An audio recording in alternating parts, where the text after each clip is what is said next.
Yo, what's going on, dudes and dudettes? This is Pip Surfer with another daily update for the Cowabunga system.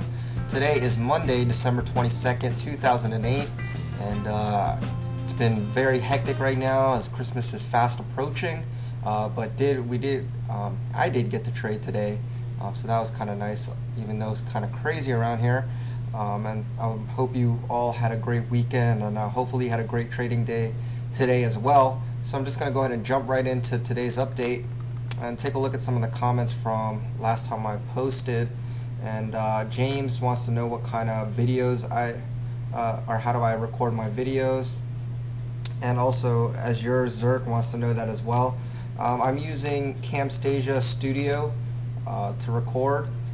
It's really easy to use, and I recommend it too if you want to make any kind of videos. It's really simple, and then you just upload it to YouTube, and then you can embed it pretty much anywhere, including meat pips. So if you're interested in starting something like this, by all means do it. I think videos are a really great way to explain your trades, and it's a lot faster than typing stuff out. So Camtasia Studio, Camtasia, I think that's how you say it. But yeah, so that's what I use. James also wants to know how would I consider using ADX. ADX is another great tool. Again, each tool has its purpose. Most of them say the same things. Sometimes they say something different. Again, with this system, it was not used. I did try a bunch of different indicators, and these three just seem to line up the best.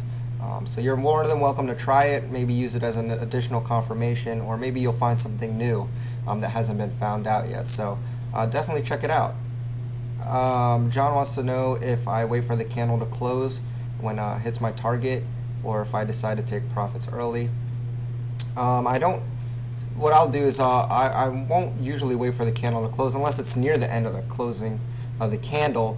I'll just more likely look at price movement and zoom down on a smaller time frame and look at momentum and just pull the trigger whether or not to close it or not, or let it run. So definitely it takes a little practice on exiting. Remember, it's more of an art form than science, but you'll get better the more that you do it. So let's see, M. Raymer wants to know, he likes the videos, appreciate that. Azure wants to know also if I have tips on how to make blogs much more interesting. Well, I don't even know if mine's interesting, but apparently you guys are watching, so I'm glad that it helps you somehow. But for any kind of information, if you want to share it and you want people to listen, I guess the most important thing is that you should say or give information that's relevant, that is helpful, that people can find useful. And I guess the second part is to constantly do it. If you post something one day and then leave it blank for a month, then nobody's really going to follow you. But if you're consistent and you post a lot, keep in contact with your viewers and give good content, stuff that's helpful, then I think that will just make your blog very popular. So again, I'm anxious for people to make their own blogs on meat pips, because I really think everybody can learn a lot or even a little from everyone. Every person's different, every trader's different, and we can all gain something from each other. So looking forward to seeing you on meat pips. Nakamura has developed his own system and has had good results, and he wants to know whether or not he should go live. My response is, if you've been trading it for that long, which I think you said 5 months, and you had positive results, my advice would be to go ahead and go live, but use very, very small amounts of money.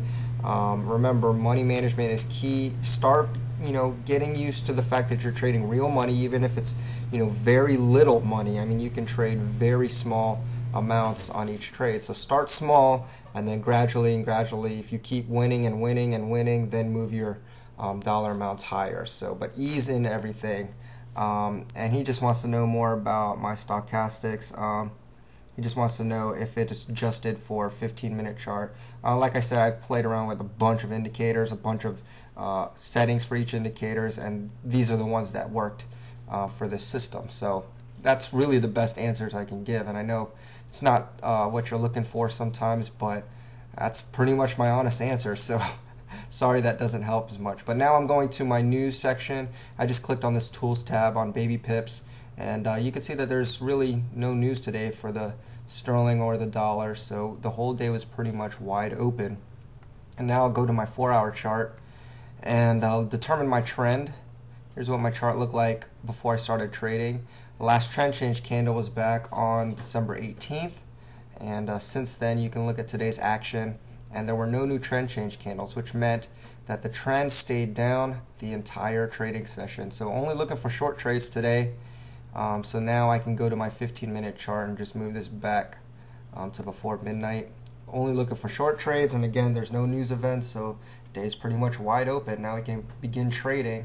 And here I get my first crossover at 1 a.m.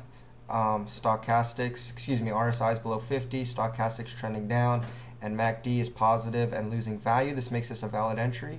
Entries at 49.10, stops at the most recent swing high at 49.62. Now the nearest 0 or 50 level is at 4,900, but if we're entering at 49.10, that's only 10 pips of potential profit, not including the spread. So that doesn't make sense to enter that. So we want to go for the same amount of pips that we're risking on this trade, so we at least get a 1-to-1 reward to risk ratio.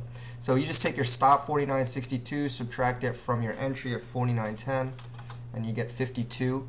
And so now you just take 49.10 and subtract 52, and you get a profit target at 48.58. Okay, and that's close enough, 48.59.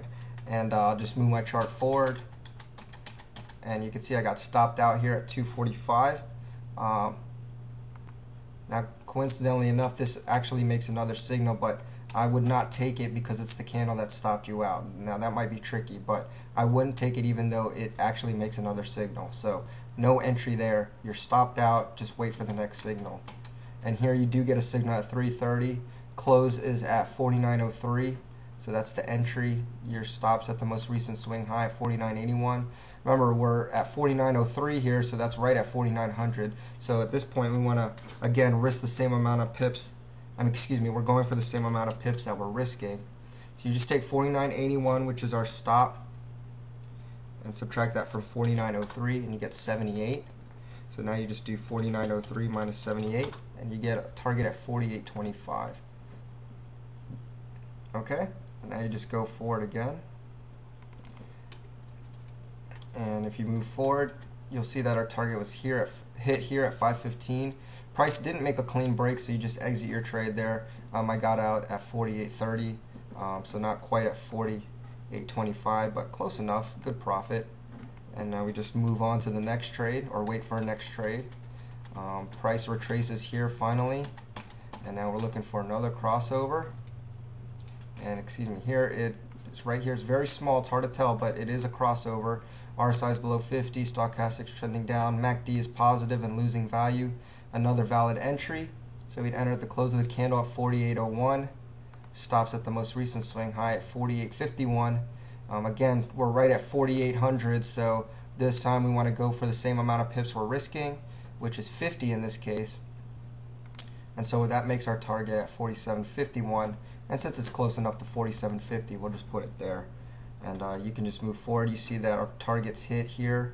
Price makes a clean break and closes at 47.40. So now we just move our stop to 47.50 and set our next target for 4,700. Okay, and you can see that we're stopped out on the very next candle. So 2 winners, 1 loser today, but hopefully you caught some of that. I mean, we did have good movement today in the markets despite the coming holiday. So if you have any questions about anything, again, feel free to post it on the blog, and I'll more than likely try to answer them as best as possible. But until then, have a great day, and I will see you all next time. Cowabunga, dudes.